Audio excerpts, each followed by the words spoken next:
or the origins of Al-Qaeda go back to the Soviet-Afghan War. It was a CIA initiative to recruit Islamic brigades, setting up the madrasas, in other words, the Quranic schools, the training camps in Afghanistan in the context of the Soviet-Afghan War. This was a Cold War initiative. It was launched under the presidency of Jimmy Carter, for which he got the Nobel Prize. Okay. Now, you might say, so in other words, Jimmy Carter, the Carter administration launched a secret operation. The National Security Advisor was Brzezinski, and they created Al-Qaeda. They created the Islamic Brigades. And Brzezinski doesn't actually deny it. I have an interview here. He says, yes, it was an excellent idea to do that. You know, we funded the brigades. We brought in the Wahhabi sects from Saudi Arabia, which set up the training camps, and then it was financed by drug money and so on and so forth. All this is documented. Actually, nobody, even within the CIA, will actually deny it. But the official story is he went against us. We supported Osama. We supported Al-Qaeda. It was for a worthy cause. It was during the Cold War. And in the post-war era, Al-Qaeda has turned on its sponsors. In intelligence jargon, that is called the blowback. It's when an intelligence asset goes against the sponsors, which in this case is the American intelligence apparatus. So that essentially the CIA is the ill-fated victim of this, with Osama going against us. Okay? And that is in a sense, it's a missing link, because the blowback says, yes, it is an outside enemy. We helped them initially. He went against us. They can't deny the historical record. But I can tell you that this is simply a big lie. And it's not so much, I mean, the lie has got to be so big. It's not the question of whether there was foreknowledge, okay, of the 9/11 attacks. It has to do with the fact that Al-Qaeda is a creature of the CIA and has remained a creature of the CIA right up until the present. And that is simply not, it's not a question again of saying yes, maybe, okay?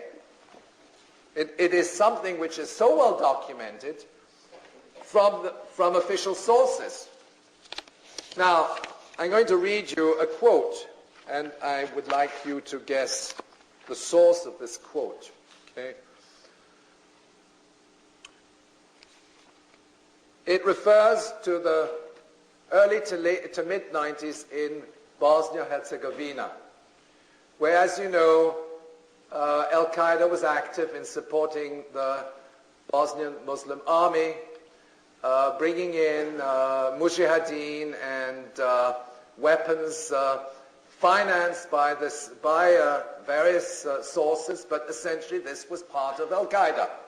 And the report says the following: the Clinton administration's hand-on involvement with Islamic networks arms pipeline included inspection of missiles by U.S. government officials. The Third World Relief Agency, a Sudan-based phony humanitarian organization, was a major link in the arms pipeline to Bosnia. TWRA is believed to be connected with Osama bin Laden. There you have the Clinton administration collaborating with an organization which has links to Al-Qaeda. This document is a public document, but it was not.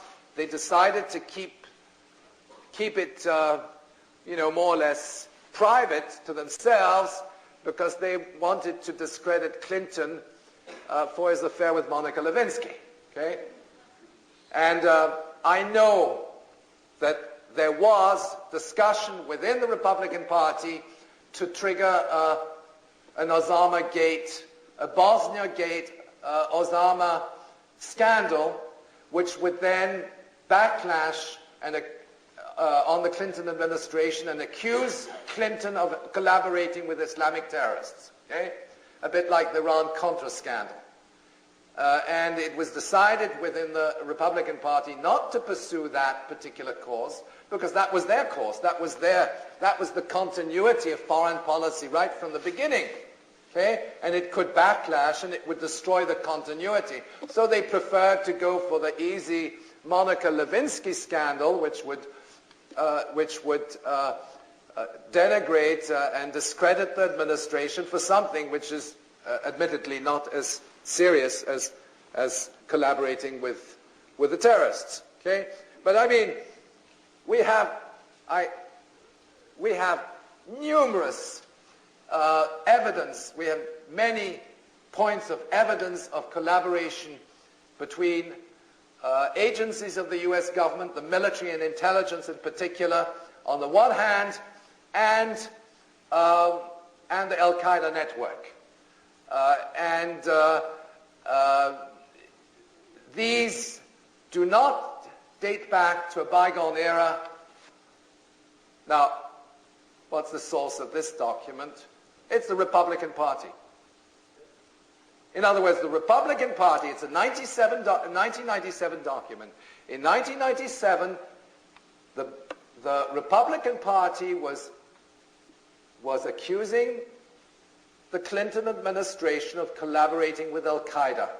They go back to 2001 or 2000, at least the last firmly documented joint military operation between Al-Qaeda and the Pentagon dates to August 2001, barely a month before the 9/11 attacks, where in the context of the civil war in Macedonia, where you had within the same paramilitary formation, terrorist paramilitary formation, so-called National Liberation Army, you had mujahideen sent in by Al-Qaeda with senior military officers detached by the Pentagon and who were there under a contract with Military Professional Resources, a private mercenary company, but they were U.S. military.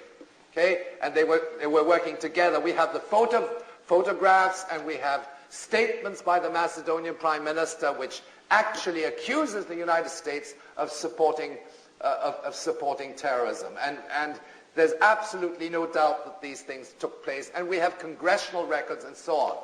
Okay? And in that process, and that's very important, it's outlined in the diagram, there is a long-standing historical relationship between Al-Qaeda and the Pakistan's inter-services intelligence, the ISI. Now, the ISI was essentially the go-between in the operation launched in the early 80s, first under Carter, then under Reagan. Several secret directives were issued, national security decision directives were issued under Reagan to provide support to the Islamic brigades, and it was done through Pakistan's inter-services intelligence, acting as a go-between. So that in a sense, Pakistan's inter-services intelligence has always acted in a sense as a subsidiary of the CIA. And that relationship, incidentally, was never severed. The relationship between Pakistan's ISI and the CIA has never been severed. And on the other hand, Pakistan's ISI continues to this date to support Islamic terrorist organizations in different parts of the Middle East and Southeast Asia, even in the western province of China, and they are doing this on behalf of their counterparts in the CIA. Okay, the ISI is leading these covert operations, terrorist organizations, in favor of terrorist organizations, and they're doing it while maintaining very close bilateral ties with their U.S. counterparts in Langley, namely the CIA. That background has to be understood. Now, we have reason to believe that Pakistan's ISI is part of the 9/11 conspiracy. And this is not, and at the same time, Pakistan's ISI has links to the CIA and to the Pentagon. In late September 2001, there was an FBI report to the effect